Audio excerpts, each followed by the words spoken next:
Bonsoir à toutes et à tous. Donc bienvenue à ce nouveau meet-up. Donc aujourd'hui, on a l'occasion d'accueillir vraiment avec honneur notre DRH du coup Emmanuel Pays pour ce nouveau sujet du coup notamment sur le management. Et aujourd'hui, ça sera sur le management de soi. Donc Emmanuel, je te laisse la main pour pouvoir nous en dire plus. Bonjour à tous et merci Clément. Alors c'est à moi que vous faites l'honneur de m'inviter encore une fois à la Comet Soft Skills sur un thème compliqué, hein, le management, et tellement compliqué qu'on a décidé d'y dédier 3 meet-up. Hop, si on se remet sur le slide. 3 meet-up, un premier qu'on va traiter aujourd'hui, qui va durer un peu moins de 45 minutes, sur le management de soi, un deuxième le 23 mai sur le management de la relation individuelle avec notamment le management situationnel, et puis un troisième qui va être dédié plutôt au management d'équipe, donc dans la dimension collective du management. Voilà un petit peu le programme sur ces 3 meet-up à venir. Alors, d'avance, bien sûr, traiter le management en 3 fois 45 minutes, une vie entière n'y suffirait pas. Donc, on va être forcément incomplet, imparfait. L'objectif, c'est pas de vous redonner un cours magistral sur le management, c'est plutôt finalement de vous faire un retour d'expérience sur ce que moi j'ai vécu d'un point de vue managérial, ce que j'ai pu lire, ce qui m'a fait progresser, et aussi les échanges et les feedbacks que j'ai eus avec d'autres managers. Donc, c'est pour ça qu'on essaiera à la fin de chaque session de laisser pas mal de temps pour les questions. Hop, on peut se mettre en carrousel. Alors, donc le management. Pour démarrer sur ce management du jeu, peut-être vous expliquer un petit peu mon histoire personnelle en management, parce que moi ça fait une quinzaine d'années, j'ai démarré en fait mon aventure managériale en juin 2007. D'ailleurs, j'ai démarré par une insomnie, vous voyez, ça démarrait bien. Parce que tout d'un coup, je me suis vue confier la responsabilité de 42 personnes. Et donc, depuis, j'ai progressé principalement par essai-erreur, hein, puisque c'est un exercice où finalement, on le verra tout à l'heure, on ne naît pas manager, on le devient. Donc, il y a une transformation managériale. Je continue régulièrement à faire des erreurs managériales, mais j'essaie de ne pas faire les mêmes. En tout cas, j'essaie de progresser sur le sujet. Donc, 15 années dans un contexte, dans un environnement de travail qui a bien changé, on le verra tout à l'heure, mais finalement avec toujours les mêmes problématiques, puisque le management, il y a quelques règles essentielles, qu'on soit à distance, qu'on soit sur place, qu'on manage des équipes juniors ou un peu plus seniors. C'est ce qu'on va essayer de voir pendant ces meet-up. Alors, pour revenir sur la présentation, on va commencer traditionnellement par essayer de définir le management. Alors, c'est un domaine qui est abondamment documenté, hein, la littérature grise, la recherche. Donc, on va essayer de faire très, très rapidement. Et j'essaie de mettre en avant ce qui, moi, me paraît être important dans le management. D'abord, faut-il le rappeler, le management, c'est un acte de gestion. Donc, c'est un acte de gestion qui s'inscrit dans une entreprise, dans une collectivité. Et comme tout acte de gestion, il va avoir des objectifs et des moyens qui sont impartis pour atteindre ces objectifs dans le cadre d'une stratégie globale d'entreprise. Donc, on est dans un acte de gestion, mais déjà, il y a une première difficulté dans le management, c'est que parmi les moyens qu'on a à sa disposition, on parle de moyens humains. Donc, cet acte de gestion, il implique pour les people managers, en tout cas, il y a des managers qui ne managent pas des équipes, qui vont manager des projets, ça va être de manière transverse, mais ça implique la mobilisation de personnes. Donc, c'est là, il y a une première difficulté parce que on a d'un côté un acte très rationnel qui est un acte de gestion, et puis de l'autre côté, cette fameuse matière molle, hein, donc la personne humaine avec sa complexité, sa difficulté de lecture. Et donc, il va falloir combiner cette gestion, ces objectifs de l'entreprise, avec la mobilisation de personnes. Tout ça dans un environnement donné. Alors, bien sûr, il y a l'environnement de l'entreprise, mais il y a aussi, avec ses cadres, avec ses contraintes, avec sa culture d'entreprise. On parle d'injonctions contradictoires, hein, souvent quand on fait du management. Mais il y a aussi l'environnement de travail dans lequel on évolue. Et là, pour le coup, on est dans un environnement extrêmement volatile, hein. Vous savez, on parle souvent d'environnement VUCA. Donc volatile, incertain, complexe et ambigu. Pourquoi? C'est assez facile à comprendre. On a quand même une instabilité économique avec des cycles économiques de plus en plus courts. On a une instabilité environnementale, une instabilité politique. Et puis, le monde du travail change drastiquement. Le télétravail existait avant le Covid, mais il est devenu incontournable. Alors, je rappelle, le télétravail, quand même, c'est uniquement 40% des salariés en France. C'est un fait, mais on a commencé à tester du travail hybride. On parle d'autonomie, on parle de management libéré. Il y a beaucoup de choses qui affectent le monde du travail aujourd'hui. On parle également d'intelligence artificielle. Donc, tout ça, on va dire, va impacter en première ligne l'exercice managérial dans sa complexité, avec des notions qui ont beaucoup évolué au travers du temps, parce que il y a quelques années, l'origine des théories managériales nous parlait plutôt, avec Fayol notamment, de command and control. Quand on était manager, on était formé au recadrage, à la fixation d'objectifs, dans une optique très verticale. C'était une vision verticale de l'exercice managérial. On voit que de plus en plus, on tend vers un exercice horizontal de l'action managériale. Alors, on entend parler de management libéré, on entend parler de care management maintenant, c'est-à-dire ce management par le bien-être des collaborateurs. On entend parler de servant leadership, c'est-à-dire la posture du manager au service de ses collaborateurs. Et puis, plus récemment, on entend parler de bot manager. Ça m'a beaucoup fait rire. J'ai vu des articles, je ne sais pas si vous les avez vus aussi, où on nous explique que les managers font partie des métiers qui vont être remplacés par l'intelligence artificielle, puisque on saura gérer la motivation via de l'intelligence artificielle avec des enquêtes régulières, etc.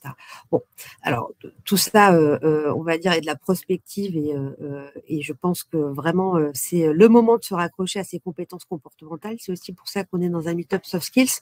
Mais voilà, beaucoup de questionnements avec aussi un management très pluriel, parce qu'aujourd'hui, la posture managériale, elle part de soi, bien évidemment, et c'est ce dont on va parler aujourd'hui. Quelles sont nos valeurs, quelles sont nos aspirations, quelles sont nos croyances.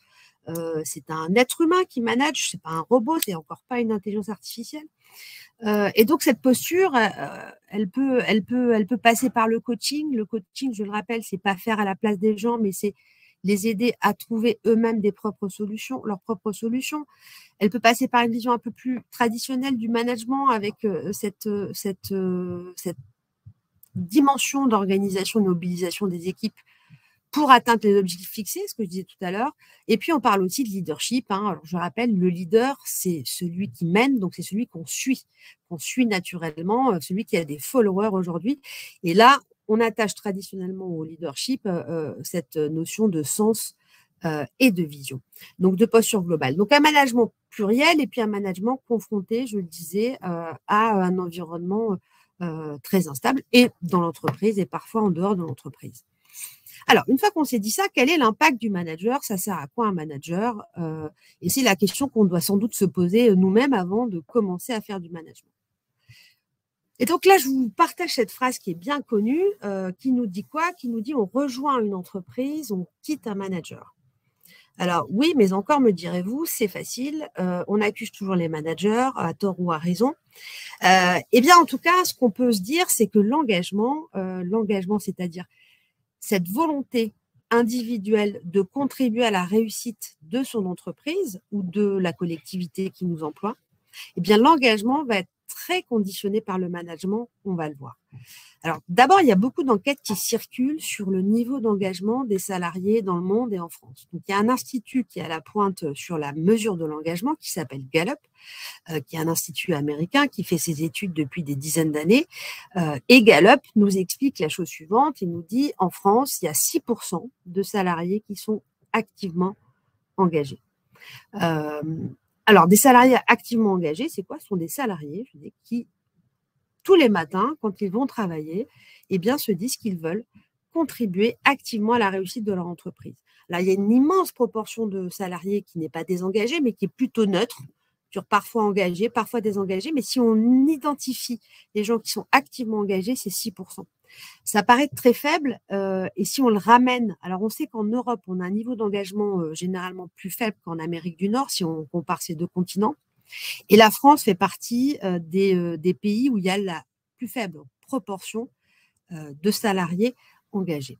Donc, une fois qu'on a parlé d'engagement, on se dit, qu'est-ce que ça provoque l'engagement? Moi, quand je suis manager, bon, on parle d'engagement, mais quels sont les effets d'être engagé ou désengagé dans une équipe? Alors là, c'est les résultats d'une étude de 2013 qui a été mise à jour depuis, mais on est sur des tendances comparables. On sait que des salariés désengagés, ça provoque de l'absentéisme, ça provoque des accidents du travail, ça provoque un turnover plus important dans l'entreprise. A contrario, on sait que l'engagement des salariés va avoir un impact direct sur la satisfaction client, va avoir un impact direct sur la productivité et va avoir un impact direct sur la rentabilité des entreprises. Donc, il y a un lien. Une des questions qu'on doit se poser à fortiori quand on fait du management, c'est le niveau d'engagement de son équipe. Et on doit se la poser d'autant plus que le manager va impacter directement cet engagement. 70% du niveau d'engagement des équipes est imputable au manager. C'est énorme. Alors, l'engagement, vous me direz, il est plurifactoriel. Ça va être ses conditions de travail, ça va être la qualité des relations qu'on va entretenir avec ses collègues, ça va être l'intérêt de sa mission. Il y a plusieurs éléments qui impactent l'engagement. Mais le niveau de variance le plus élevé, c'est-à-dire le facteur qui a le plus d'impact sur l'engagement des équipes, c'est le manager. Donc, une très lourde responsabilité quand on fait du management, puisque derrière, ça va conditionner beaucoup de choses. Et c'est peut-être une statistique que vous connaissez également, mais on dit que 50% des salariés ont déjà quitté leur travail à cause d'un manager. Donc là, vous dites, oh là là, on commence un cycle sur le management, c'est avec un petit peu de pression déjà, on se dit, quelle responsabilité.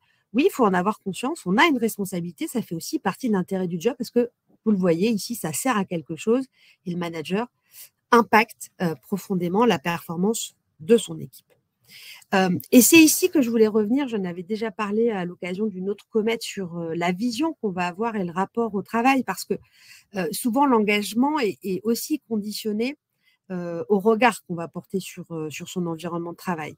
Alors, je vais faire appel ici aux théories XY de McGregor, qui est un sociologue américain qui a fait pas mal d'études dans les entreprises américaines dans les années 60, et qui a dit, voilà, il y a finalement deux postures face au travail. Il y a une posture un petit peu passive pour les entreprises qui vont considérer que le travail est un effort pour chaque salarié, que puisque c'est un effort et que ce n'est pas naturel, il faut contrôler que le travail se passe bien. Donc, puisque moi, en tant que salarié, on me contrôle, s'il y a contrôle, il y a sanction, je vais surtout ne pas prendre de risques pour ne pas être sanctionné. Et donc, je ne vais pas avoir non plus envie de prendre de responsabilité, ce qui va amener l'organisation à contrôler davantage. Donc, ça, c'est la vision X des théories XY de McGregor. Et il y a une autre vision dans les entreprises qui va s'affronter. Dans ce cadre-là, il faut faire confiance et déléguer. Puisqu'on me fait confiance, je vais prendre des initiatives. Qui dit prendre des initiatives, prendre de nouvelles responsabilités. Et dans ce cas-là, il faudra déléguer davantage dans ce cercle vertueux d'empowerment, c'est-à-dire de responsabilisation des individus de façon à ce qu'ils aient plus de latitude dans leur quotidien.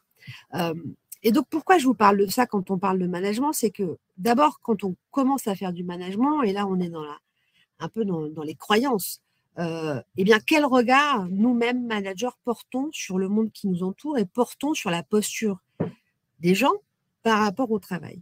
Il est évident que si moi, manager, je pense que c'est la seule façon de faire avancer mon équipe et que travailler est un effort et que les gens il faut plutôt les motiver, sinon ils ne font rien, je vais être dans ce cercle vicieux du surcontrôle. Alors que si ma vision est plus dans la responsabilisation, je vais avoir une posture différente. Et ça a un impact aussi direct sur la vision du manager sur son équipe. Parce que le dernier slide tout à l'heure, je vais vous le dévoiler, c'est on a l'équipe qu'on mérite, ça c'est évident. Mais la vision du manager va aussi impacter la façon dont il se comporte, parce que dans le management, tous ceux d'entre vous qui ont fait du management ou sont en train de faire du management sont d'abord confrontés à ce qu'on appelle le lâcher-prise managérial, c'est-à-dire à quel niveau je place le curseur entre la délégation et le contrôle. quel est le bon niveau, et c'est un petit peu la question qu'on va se poser, tout le temps. Alors, une fois qu'on a passé cette grande introduction, on va rentrer dans le vif du sujet, avec quand même une petite note positive, puisque une fois qu'on s'est dit ça, un petit peu de pression, 70% des salariés sont satisfaits des relations avec leurs responsables hiérarchiques. Donc, ne vous découragez pas, néo-manager, futur manager, ancien manager. On a une immense majorité des salariés qui sont satisfaits des relations avec leurs responsables. Et d'ailleurs, c'est un taux qui ne varie pas. C'est des études qui sont menées depuis 20-30 ans. C'est assez stable. Je le disais tout à l'heure, on ne naît pas manager, on le devient. En pratique, oui, moi je vous dis que ça a commencé par une insomnie, oui, parce que je me suis dit, tiens, tout d'un coup, sur ces 42 personnes, je vais être la personne qu'on observe, qu'on juge le plus. Ce qui est vrai, quand on est manager, vous savez que tout notre exercice favori aux uns aux autres, c'est de commenter les actions de nos managers. En tout cas, ça en fait partie. Et donc, dans cette nuit, il y a forcément une transformation à opérer dans sa posture, et c'est ce qu'on va regarder. La question qu'on peut se poser aussi, c'est de se dire, OK, avant d'être manager, je n'avais pas de responsabilité managériale. Donc, aujourd'hui, est-ce qu'on a envie d'être manager? Et alors, quand on voit ces stats, elles sont intéressantes. Finalement, il y a une faible proportion des gens qui ont envie de devenir manager. Quand on fait des études, là, c'est une étude BCG de 2019, on nous dit qu'un salarié sur 10, simplement, envisage de devenir manager. En pratique, comment est-ce qu'on devient manager? On va le voir, mais il peut y avoir plusieurs raisons. Déjà, il y a une stat intéressante pour moi, c'est que plus de la moitié des managers n'ont pas demandé à le devenir. On pourrait se dire, c'est plutôt quelque chose qu'on va demander, qu'on va aller chercher, ça fait partie de la carrière. Mais finalement, plus de la moitié des managers n'ont pas demandé à le devenir. On compte aujourd'hui, on va dire parmi tous les salariés, un salarié sur 3 qui a des fonctions managériales. Alors attention, parmi ces fonctions managériales, il y a beaucoup de personnes qui font du management de projet, donc qui ne sont pas en relation de people management. C'est une fonction qui reste encore surreprésentée chez les hommes et sous-représentée chez les femmes, puisque parmi les salariés français, on est à peu près 50% de femmes et 50% d'hommes. Vous voyez qu'il y a uniquement 37% de femmes parmi les managers. Et quand on zoome sur ces managers, on voit que plus de la moitié encadrent moins de 6 personnes.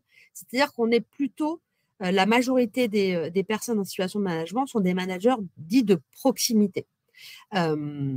Et puis, cette stat avec laquelle je commençais, qui est intéressante, c'est que finalement, ce n'est pas forcément quelque chose qu'on veut. Et si on regarde l'expérience des managers, parce que je commençais par dire que c'est vraiment un exercice qui s'apprend, on voit qu'elle est très variable, qu'on a des managers qui vont avoir dans leur immense majorité, si on fait les stats, dans leur majorité moins de 5 ans d'expérience managériale, et qui sont assez représentatifs finalement de l'entreprise. Vous savez qu'aujourd'hui, il y a une majorité de génération X et Y, c'est-à-dire née à la fin des années, fin du XXe siècle, début du XXIe siècle dans les entreprises, et c'est assez représenté puisqu'on a 45% de managers qui sont issus de la génération Y, donc qui ont entre 25 et 30 ans, 48% de la génération X, donc là plus de 40 ans, et puis 7% de baby boomers, donc là qui commencent à partir ou qui finissent par partir à la retraite. Voilà sur les managers. Et alors, quand on pose la question aux managers, parce que comme c'est un exercice compliqué, ce qui est étonnant aussi, c'est qu'on dit, voilà, la plupart d'entre nous, disons qu'on aime manager, 85%, mais simplement 22% aiment beaucoup manager. Alors, qu'est-ce que ça veut dire, beaucoup aimer manager? C'est intéressant comme stat. Alors, manager, pourquoi? Donc, je me retrouve, je dis, on ne devient pas manager, on ne naît pas manager, on le devient. Donc, moi, comme c'est 54% de managers, je n'ai pas choisi de devenir manager. Tout d'un coup, on m'a expliqué que qu'on allait me confier ses responsabilités et que j'allais récupérer une équipe à manager. Et donc, ça a été longtemps compliqué pour moi parce qu'il y a une chose que je n'avais pas clarifiée, c'est mon intention managériale. C'est-à-dire, pourquoi Manager, oui, alors ça peut être une reconnaissance personnelle, ça peut être une reconnaissance de l'entreprise, ça peut être une aspiration individuelle ou pas, mais pourquoi est-ce qu'on manage?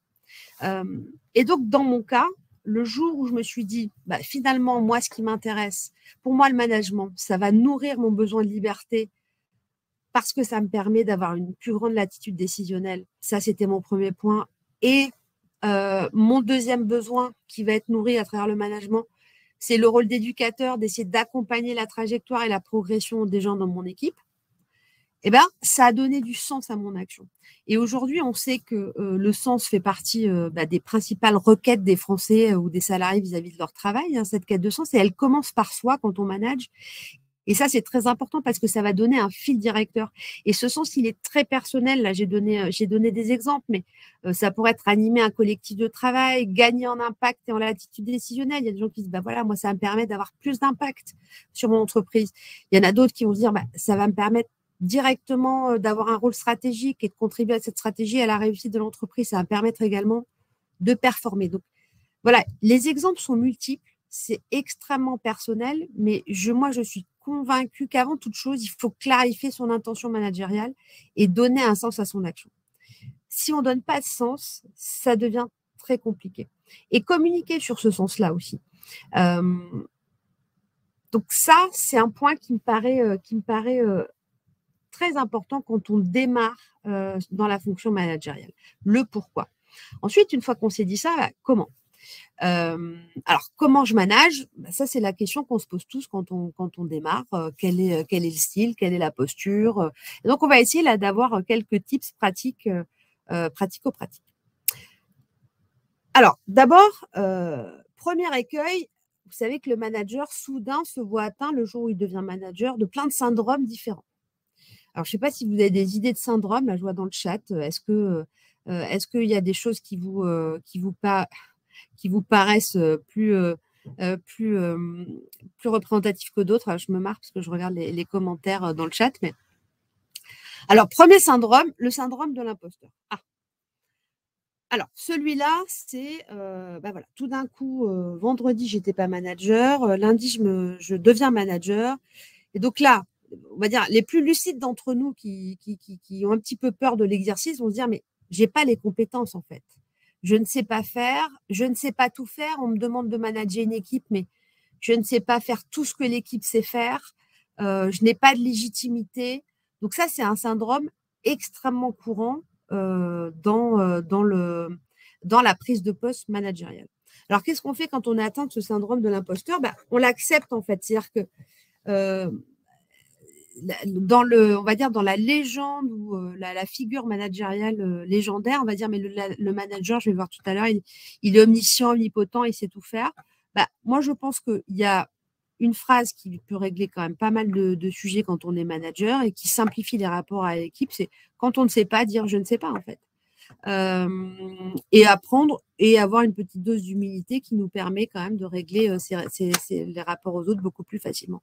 Donc, ce syndrome de l'imposteur, il peut nous amener à surcompenser sur un certain nombre de choses.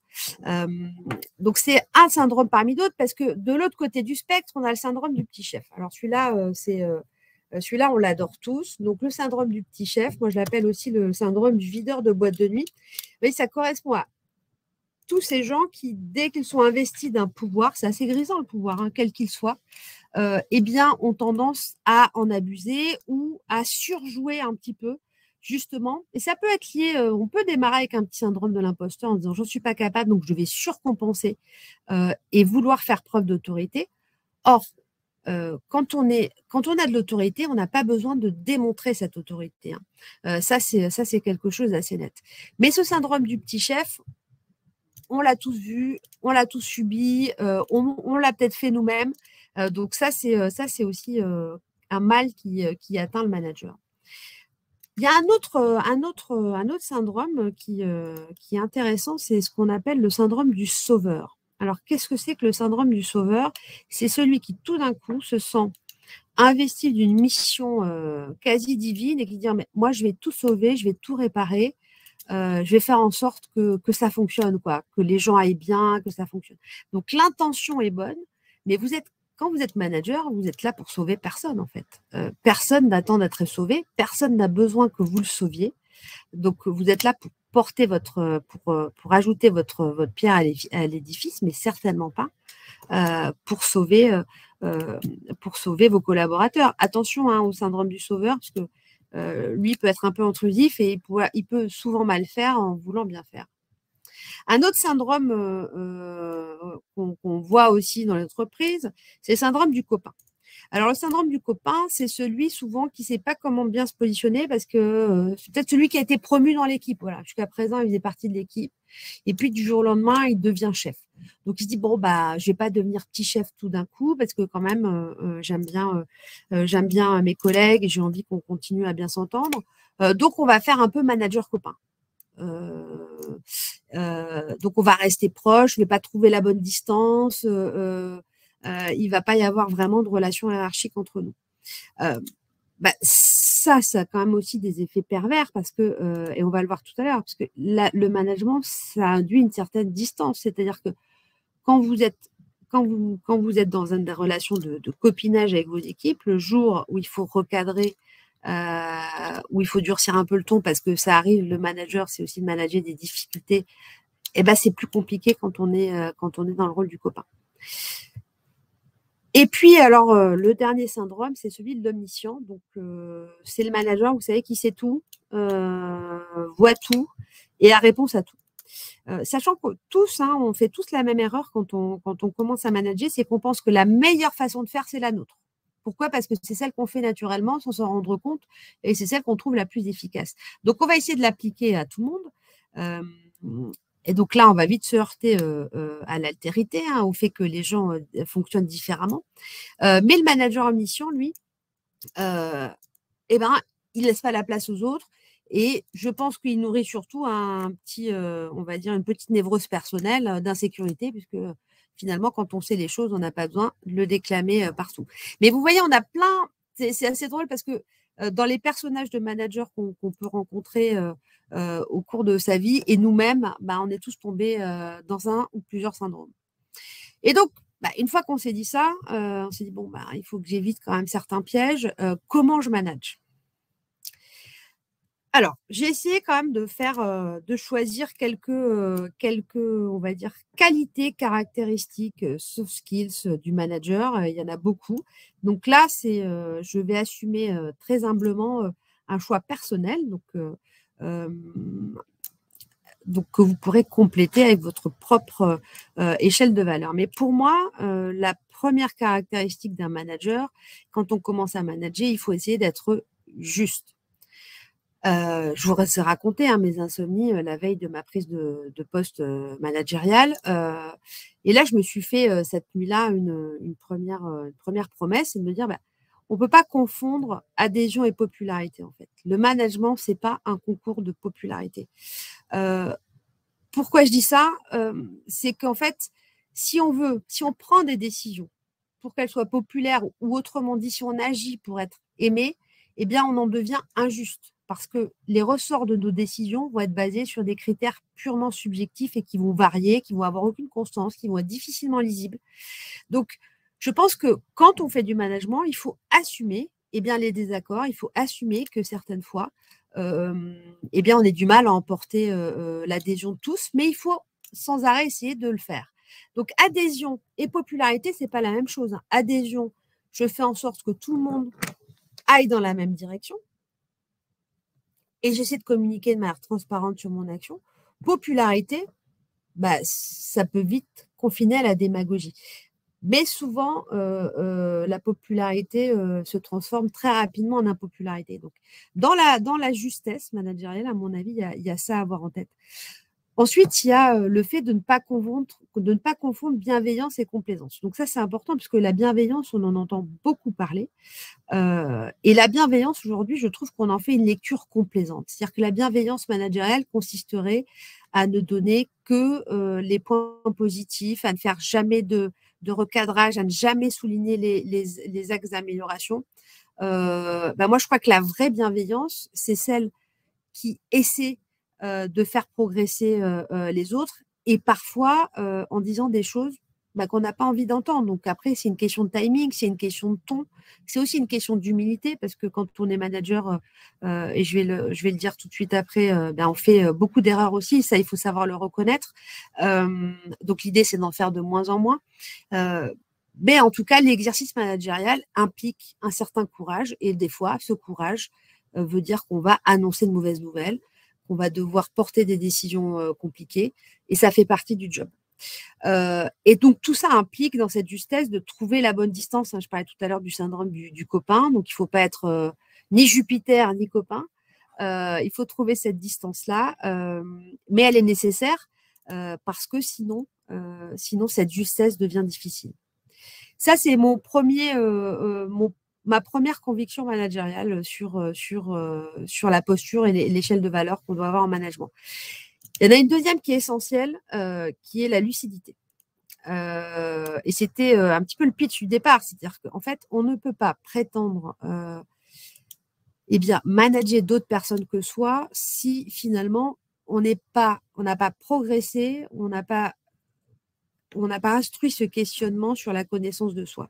Autrement dit, et ça avance tout au long de la vie professionnelle et tout au long de la vie tout court, mais comprendre son mode de fonctionnement, comprendre ses propres leviers de motivation, comprendre aussi ce qui amène de la frustration, savoir comment est-ce qu'on se comporte sous stress, quels écarts on peut avoir. Ça, c'est clé, parce que si vous n'êtes pas lucide sur la façon dont vous fonctionnez, ça va être difficile de vous auto-manager. Et puis, c'est déjà le début de la connaissance, de la compréhension de l'altérité, c'est-à-dire du fonctionnement des autres. Donc ça, c'est vraiment très important. Le deuxième sujet, à mon avis, dans cette connaissance de soi, c'est de rester connecté aux autres. Quel feedback vous recevez, à quelle fréquence? Donc ça, c'est très important. Quelle image vous renvoyez? Quel est le degré d'adhésion de votre équipe?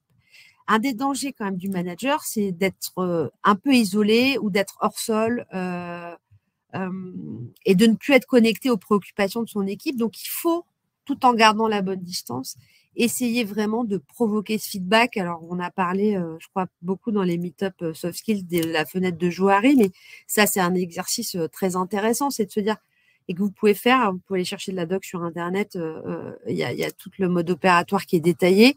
Mais la question que vous pouvez vous poser quand vous managez, c'est est-ce que on vient souvent, donc les personnes de mon équipe viennent souvent me faire du feedback naturellement.